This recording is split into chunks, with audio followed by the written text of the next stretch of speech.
Бурхтын эсрэг. Эхлэл бүлэг. Хөх үйлдвийн үхлийн дөрвөн бүсээс хамгийн аюултай нь Тэнгэрлэг нууцын уусан дах үүлэн төгсгөлийн хавцал байлаа. Насаа эцлэгсдийн оршуулгын газар гэгдэх энэ ангас руу үү түмэн хүн унж одсон ч амьд үлдсэн ганц ч хилээ тохиолдлоогүй. Тэнгэртүүлэн дүүлэгч хосгүй хүчит 3 ихтэйдэс ч энэ хавцлын яроолд амь тавьсан түүхтэй. Энэ мөчөд хавцны ирмэгдэх хүний дайтай нэгэн асар том хад түшин хар ус хар нүдэд нэгэн залуу зогсно.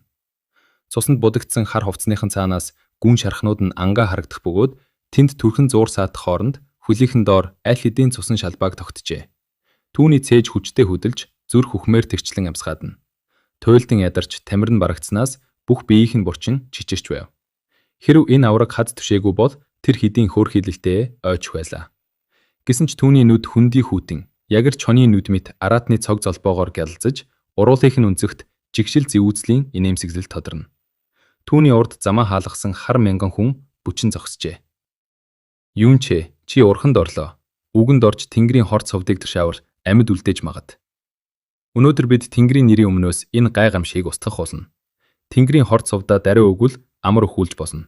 Эс бөгөөс чиний зүрхийг мянган хутгаар сийчих болно шүү. Юун чи зөрүүдлэхэ бол чамд амьд үлдэх ганцхан зам бий. Тэр бол Тэнгэрийн хор цовдыг тушаах. Чи ийм ариун нандин зүйлийг эзэмших хэрэггүй. Олон түмний дундаас шударгаас жудаг ярьсан хашгираа нь тасрагдгүй хадна. Хэрв хөх үр тимийн хин нэгэн үүнийг харсан бол мэл гайхаж цэд хөхрөх байлаа. Учир нь энэ хар мянган хүн дунд хөх үр тимийн хамгийн хүчлэг овгуудын удирдагчид тэр байтугай мартагдсан хуучин ихэс дээдсүүдж байв. Тэндээс хэнийг ч хамаагүй заахад тэр нь аль нэгэн бүс нутгийг дорвиж чадах хүчтэн байх аж. Харин одоо тэд бүгд энэ хавцгийн ирмэгч шахагдсан залуугийн төлөө тодруулбар түүний гарт буй хөх үр тимийн хамгийн ариун эрдэн болох Тэнгэрийн хор цовдыг булаахаар зүгэлжээ. Олон хүн занал хийлэн хашгирч алгуурхан ойртно. Тэнгэрийн хор цовдыг дахин харах үед тэд энэхүү эсэргүүцэмгүй эрдэнэст шунан тачаадав. 3 хоногийн турш ангуучсны эцэст тэд хүзмрийнхэн үе шимийг хүртхийг тесэн ядан хүлээж байлаа. Та нар үүнийг Тэнгэрийн хор цовдыг хүсэе юу? Юун ч хүүтнэр инэв. Тэрээр баруун гараа алгуур өргөхөд бүдэгхэн туяатай хаш ногоон бөөрнхий совд дартан тодров. Энэхүү совд гэрэлтэх мөчид хүн бүр алхахаа болив. Ногоон совд руу ширтэх тэдний нүдэнд шунал тачаал бадарч байлаа. ертөнцийг айлгах хүчтэй эдгээр хүмүүс юун чигийн нүдэнд дэндүү бузар залжин харагдаж байв. Тэрээр нүдээ алгуур өрлөө. Тэр хавцны ирмэгч шахагдсан ч нүдний хүүхэн хараа нь бардамнар доогд хуугаар гялзаж байлаа. Түүний нүдний гүнд гүн гомдол, үс хонзон нуугдж байв. Миний багш насаараа хорвоог аврахыг хичээсэн. Тэрээр ашиг хонжоо, алдар нэрийг хайлгүй олон мянган хүнийг аварсан боловч энэ Тэнгэрийн хор цовдны төлөө шудраг арсны урсгал гэгдэх та нар 7 жилийн өмнө миний багшийг алсан. Би үзен ядж байна. Өөрийгөө ийм авчаагүй байгаад үзен ядж байна. Энэ 7 жилийн хугацаанд та нарын тэр нохоо шиг шудраг арсны урсгалыг бүгдийг нь устгаж чадаагүйдээ харамсаж байна.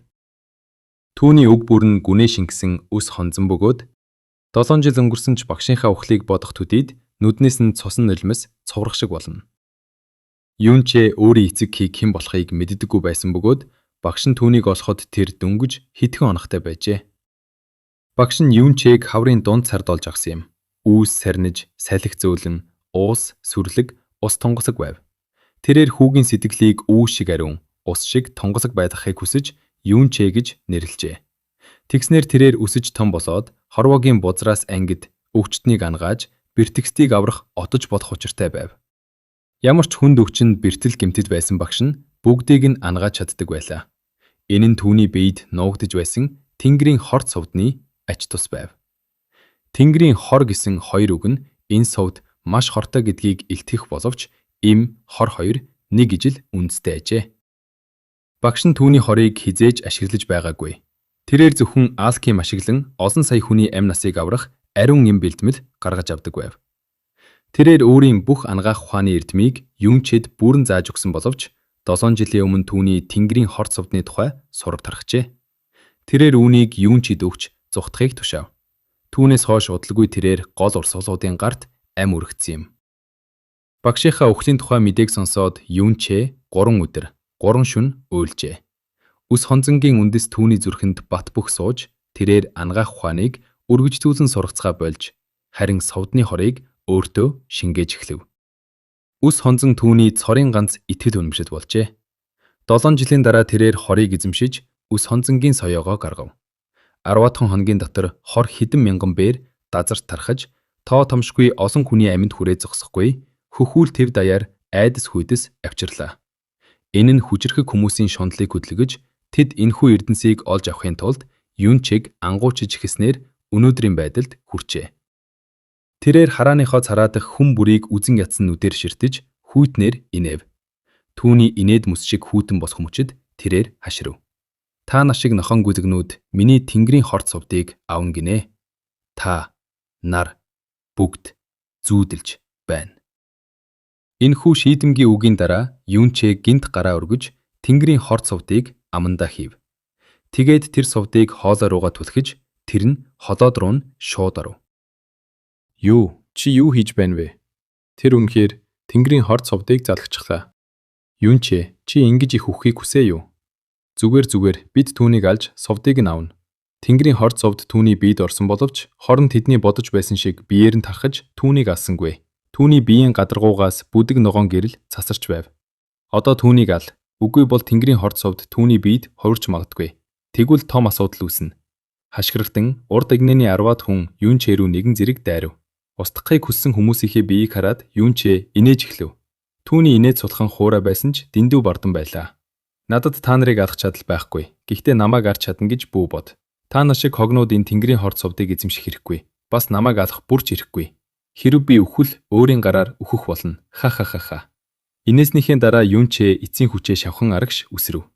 Түүний зогсоо.